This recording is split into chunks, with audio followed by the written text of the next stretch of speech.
Hey everyone, welcome back to the Meta Collectors. Today we have another deck tech for you. It is a Cosmic combo deck. Kevin, if you're watching, howdy. So this is another deck I played at CryptidCon. Another people wanted to see the list. I remember playing this deck and was talking to Ted and he had watched and he's like, oh, it looked like you were an advanced player. So I took that as a really, really nice compliment. I figured I would give you guys the deck tech. We've actually changed a handful of things since then. We've play tested a lot of different strategies and there's a lot of things that we decided weren't as good as we initially thought, or things that we thought were just better overall. So let's get into the deck tech and we'll talk about some more. So we have 1, 2, 3, 4, 5, 6, 6 Cosmic Aura, a Chaos Crystal signed by Mike Waddell, 2 Blackhole Shard. We also have 2 Twin Meteor, and we've determined that even though it only produces one of the aura types that we need, ultimately it still helps you accelerate. It lets you cast like a Cosmic Beastie and a Bookmark, or a Cosmic Beastie and helps accelerate you to Powerup Red or Borne from the Earth, or a variety of other cards that you have access to in your sideboard that are really relevant in the matchup. So it's ultimately deterministically that we decided that we want to be playing with them to accelerate our game plan. And to do so, we want to protect them. So we have 2 copies of Smokey Spirits. Smokey Spirits ultimately, will help keep our combo alive and also help protect our fast aurifacts, so we can just get ahead of the game really, really early. Some of the more staples, we have 2 Bookmark, just 1 aura, draw 2 cards, just obviously a staple, colorless. You just definitely want to play it. New Beginnings, another staple, either New Year's or this one. 1 aura, colorless aura, and then you get to shuffle each player's hands into the library and draw 7 cards. Fantastic card. Just phenomenal. Powerup Red, 3 colorless aura. Give a beastie plus 100 plus 100. This is a card that will just go over the top of whatever your opponent is trying to do. You'll just get an advantage early, and this is also to help us combo off on our opponent, which we'll get into when we get into the meat and potatoes of the deck. Borne from the Earth, 1 colorless aura. I talked about this in the previous video, which you haven't watched. I highly recommend that you go watch it. It's another competitive deck list, and I just want to take a second to actually thank you guys for liking and subscribing. It means a lot to us. We're putting a lot of work into the channel, and we love Metazoo, and we want to see Metazoo grow, and we want to see more awesome, great things come for the game. So thank you so much. Just keep doing that. We'll keep making these videos. Thanks again. So 1 aura. Each caster searches their spellbook for a Terra page. So each player will search their library for a Terra page, like a field spell, if you will, and they put it into play.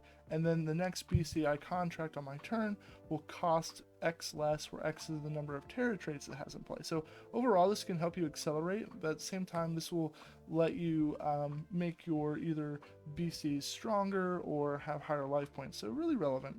And then the 2 Terra pages we're playing, 1 Meteor Shower, and then 1 Stars. We'll get into why we're playing these 2 specific Terra spells, and then we'll go into further along the lines of the deck and why they're so important. So the first creature of our combo deck is Air Rods. I'm sure you could tell by the thumbnail. Air Rods is 1 Cosmic Aura for 20 life points. It deals 20 damage and applies paralyzed. It has flying, and it cares about stars and a Meteor Shower. So if both of our Terra pages are in play, this card gets plus 20 life points, and that's relevant because we need these to be able to stay alive, and there's a lot of aggressively good flying creatures or flying beasties that are relatively good. Napa Rebobs is one, for example, that will just straight up kill Air Rods if we don't have those in play, so it's really important for us to find them and put them into play.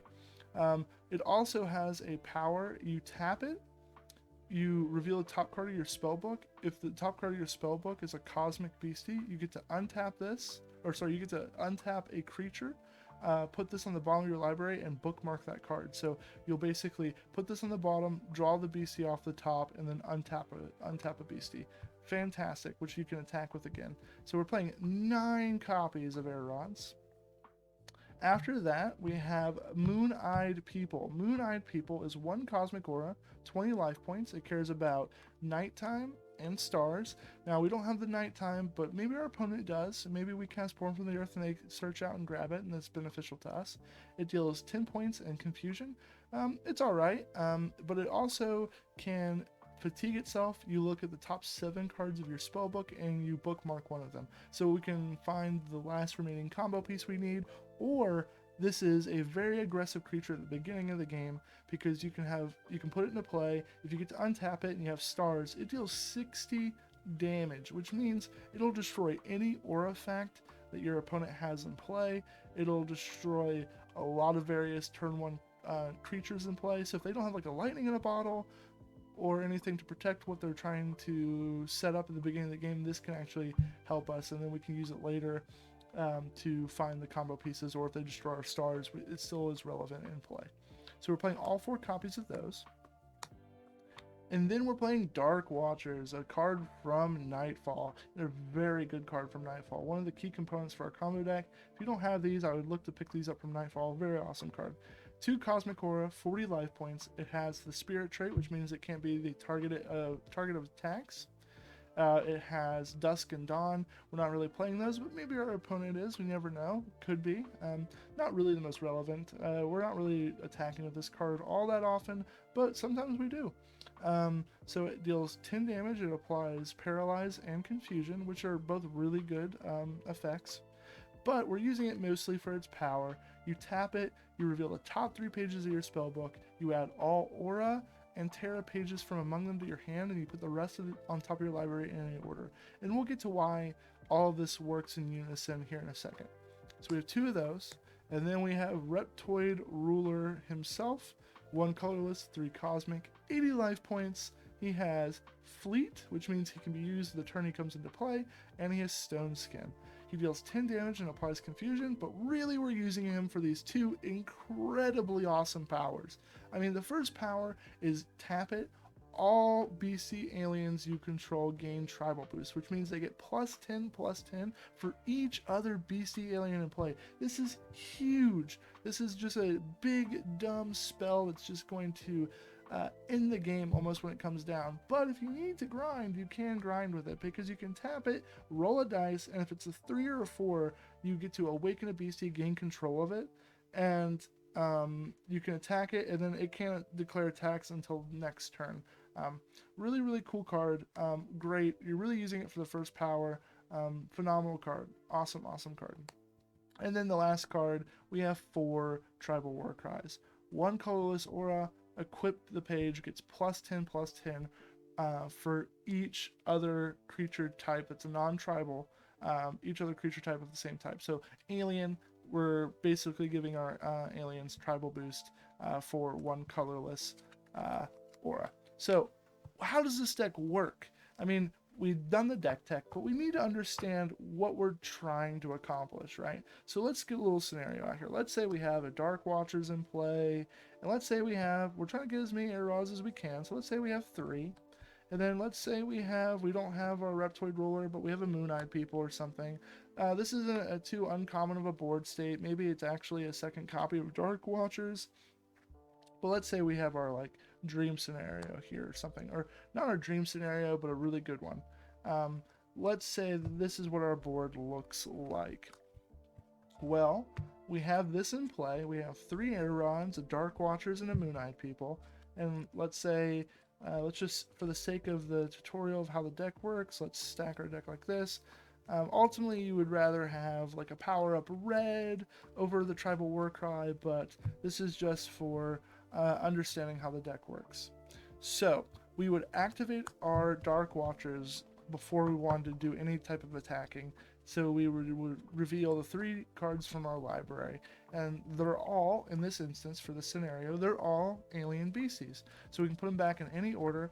It doesn't really matter what order that you would want to put them back in, because this is a scenario game, but it's going to matter always, all the time. So our Moon-Eyed People deals 10 damage, but it gets +50 from stars, so it's 60, but then deals an initial 70, 80, 90, 100 damage. So I'm going to attack my opposing caster for 100 damage. I'm then going to activate Air Rods, reveal the top card of my library. It is an alien beastie, so it gets added to my hand, and then the Air Rods goes to the bottom. Now, if you have any aura, I would recommend that you would play the beastie that you just drew. In this instance, it's Reptoid Ruler. We're just going to assume it's a generic beastie. We would play it. It would come in tapped. We would get to awaken this, attack them for 100 again, and then we would repeat the process. We'd activate Air Rods, reveal the top card of your library, draw it, put this on the bottom, awaken a beastie, and then use our aura to play whatever we just drew, and then we attack again, and then we activate, reveal, and then repeat the process. And the longer the game goes on, the better, actually, because the more creatures or more beasties you'll have in play. You might have a Powerup Red over a Tribal Warcry. You might have a couple of creatures. You might have 2 Dark Watchers to keep continuing to manipulate the top of your library. You would be able to do this and basically shotgun your opponent down. You just be like, reveal, draw, play, untap, attack, reveal, draw, play, untap, attack. And the longer the game goes on, the more likely you're just going to have Air Rods in your library because they get shuffled back in. So like you can get to a point where you just have 2 Air Rods in your library. You reveal one, you add it to your hand, you play it, you use the other one, you reveal this one, then the other one gets shuffled, and you're just cycling 2 Air Rods over and over and over again. And it's pretty awesome. So anyway, that's the deck. I hope you guys really liked it. If you have any comments, questions, concerns, put it in the chat box. I appreciate you guys. Continue to comment, like, subscribe. We will bring you more and more content as we figure this out. Let me know if you guys like the video camera. At this point, we're trying it out. We don't know. We're just trying to get a vibe for what everyone likes, what everyone tends to enjoy. So let us know in the comment section below. Thanks again. This is the Meta Collectors. Thank you guys, and like, comment, subscribe. We'll see you next time.